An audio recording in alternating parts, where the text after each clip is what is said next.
Hello everyone, आज हामी limit fit टोलरेन्सको एउटा इक्जाम्पल हेर्न गइरहेका छौँ। यो इक्जाम्पलमा हामीलाई दिएको क्वेसन चाहिँ 60 S6 S12 छ। अब यसमा सबैको भ्यालुहरू हेरौँ। S इक्वल टु माइनस 0.053 दिएको छ, 6 इक्वल टु 0.019 छ, H को भ्यालु भनेको हाम्रो 0.000 छ र 12 को भ्यालु भनेको 0.300 दिएको छ। अब यति गरिसकेपछि हाम्रो बेसिक साइज कति हुन्छ त यसको 60। हामीले अगाडिको लेक्चरमा हेर्न सक्छौँ बेसिक साइज केलाई भन्छ भनेर। त्यसपछि होलको क्याल्कुलेसन र साफ्टको क्याल्कुलेसनहरू हुन्छ। होलमा फन्डामेन्टल डेभिएसन र international tolerance, fundamental deviation of shaft र इन्टरनेसनल टोलरेन्स कति हुन्छ त। फन्डामेन्टल डेभिएसन अफ होल चाहिँ माइनस 0.053 हामीलाई दिएको छ S को भ्यालु, र इन्टरनेसनल टोलरेन्स भनेको माइनस 0.019। अब यहाँ हेरौँ है त, हाम्रो 0.019 यसमा अगाडितिर केही पनि साइन दिएको थिएन, तर हामीले यहाँ चाहिँ नेगेटिभ साइन राख्यौँ।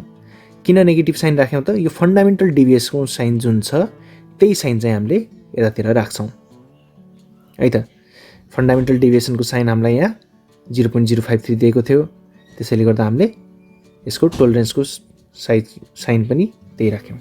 त्यस्तै हामीले साफ्टको फन्डामेन्टल डेभिएसन 0.000 दिएको छ, तर हामीले यहाँ नेगेटिभ राख्यौँ। किन नेगेटिभ राख्यौँ त, यसमा हेरौँ है त एकचोटि। यो हामीहरूले अगाडितिरको फर्स्ट लेक्चरमा हामीले हेरेका थियौँ। यो लेक्चर सिरिजको फर्स्ट लेक्चरमा एउटा यस्तो टाइपको फिगर थियो। यो चाहिँ साफ्टको एक्सटर्नल फिचर्सहरू भनेर छ। यसमा हेरौँ त, यो याचको भ्यालु, याचले चाहिँ यो जिरो लाइनलाई टच गरेको छ, त्यसैले याचको भ्यालु 0 भयो फन्डामेन्टल डेभिएसन। तर याच भनेको तलतिर छ, तलतिर फर्केको छ, र यो भनेको नेगेटिभ पार्ट हो। त्यसैले गर्दा हामीले जहिले पनि याचलाई चाहिँ स्मल एच भनेको नेगेटिभ नै हुन्छ, 0 भए पनि यो नेगेटिभ हुन्छ। यो कुरा चाहिँ हामीले ध्यान दिनुपर्छ है त। र यसपछि हाम्रो इन्टरनेसनल टोलरेन्स हेरौँ। इन्टरनेसनल टोलरेन्स हाम्रो कति हुने भयो त, यहाँ 0.300 छ भनेपछि यतातिर माइनस 0.300 हुन्छ, किनकि फन्डामेन्टल डेभिएसन अफ साफ्ट चाहिँ नेगेटिभ भएको हुनाले इन्टरनेसनल टोलरेन्स पनि नेगेटिभ नै राख्छौँ। यसमा मेन कन्सेप्ट भनेको यही हुन्छ। यसमा धेरै झुक्किने ठाउँ भनेको यो पार्ट हो, त्यसैले गर्दा यसमा अलिकति ध्यान दिउँ। अब यसपछि हाम्रो सिम्पल क्याल्कुलेसनहरू त्यही छ, basic size plus fundamental deviation plus international tolerance सबै जोइन गरिदिने, अनि अर्कोमा चाहिँ बेसिक साइज र फन्डामेन्टल डेभिएसन मात्रै जोइन गर्ने। अब होलको लागि बेसिक साइज, फन्डामेन्टल डेभिएसन र इन्टरनेसनल टोलरेन्स हामीले जोइन गरेपछि हाम्रो भ्यालु चाहिँ 59.928 आउँछ। त्यस्तै बेसिक साइज र फन्डामेन्टल डेभिएसन मात्र जोइन गरेपछि हाम्रो भ्यालु चाहिँ 59.947 आउँछ। यो दुईटा मध्ये हाम्रो सानो भ्यालु कुन छ त, यहाँ 928 र 947 भनेपछि सानो भ्यालु भनेको यो छ र यो ठुलो भ्यालु छ भनेपछि ठुलो भ्यालुलाई डिम्याक्स भन्छौँ र सानो भ्यालुलाई चाहिँ डिमिन भन्छौँ। त्यस्तै साफ्टको क्याल्कुलेसन हेरौँ। साफ्टको सबै पार्ट नम्बरहरू जोइन गरिसकेपछि हाम्रो 59.700 आयो, र बिएस प्लस एफडी गरेपछि 60 आउँछ भनेपछि यसमा 60 ग्रेटर छ, त्यसैले 60 भनेको D maximum diameter of shaft र 59.700 भनेको मिनिमम डायमिटर अफ साफ्ट। अब यति गरिसकेपछि हामी अलोवेन्स टेबलतिर जाउँ र म्याक्सिमम अलोवेन्स र मिनिमम अलोवेन्स निकाल्ने बेला capital D minus small D अनि maximum diameter of hole minus minimum diameter of shaft गरेपछि हाम्रो म्याक्सिमम अलोवेन्स आउँछ, र मिनिमम अलोवेन्सको लागि चाहिँ minimum diameter of hole minus maximum diameter of shaft.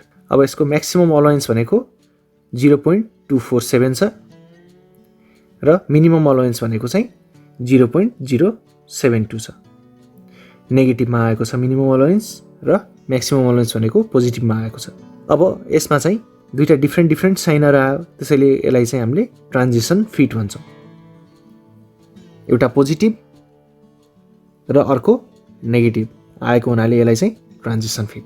र अब यो कुन बेसिस सिस्टम हो त, यहाँ हेरौँ एच कतातिर छ, होल साइडतिर छैन, साफ्ट साइडतिर छ, त्यसैले यो चाहिँ साफ्ट बेसिस सिस्टम हुन्छ।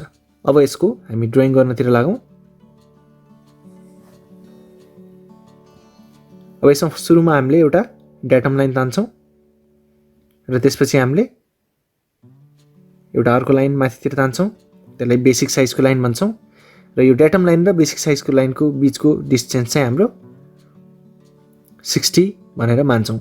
यो एक्ज्याक्टली 60 हुनुपर्ने जरुरी छैन है त। अब यसमा होलको लागि प्लट गरौँ। अब होलको कति छ त,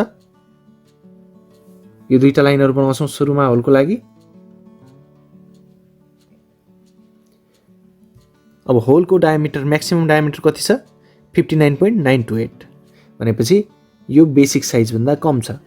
मिनिमम डायमिटर पनि कति छ, मिनिमम डायमिटर 59.928, म्याक्सिमम डायमिटर 59.947, दुईटै बेसिक साइजभन्दा कम छ है।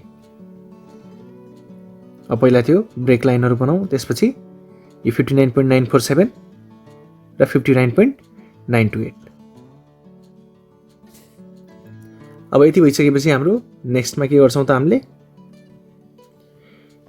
यो पुरैलाई ह्याचिङ गऱ्यौँ बाँकी रहेको पार्टलाई। अब यसपछि हामीले साफ्टको पार्ट बनाउँछौँ।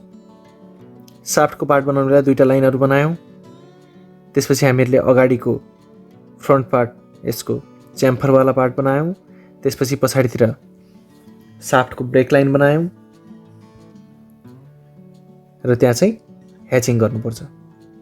र अब साफ्टको म्याक्सिमम डायमिटर 60 थियो, मिनिमम डायमिटर 59.700 थियो भनेपछि 59.700 भनेको चाहिँ 59.928 भन्दा पनि सानो छ, त्यसैले योभन्दा हामीले तलतिर बनाउँछौँ यसलाई।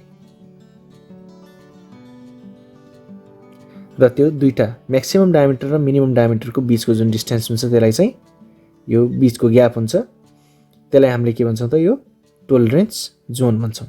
यति गरिसकेपछि हाम्रो ओभरअल ट्रान्जिसन फिट कम्प्लिट भयो।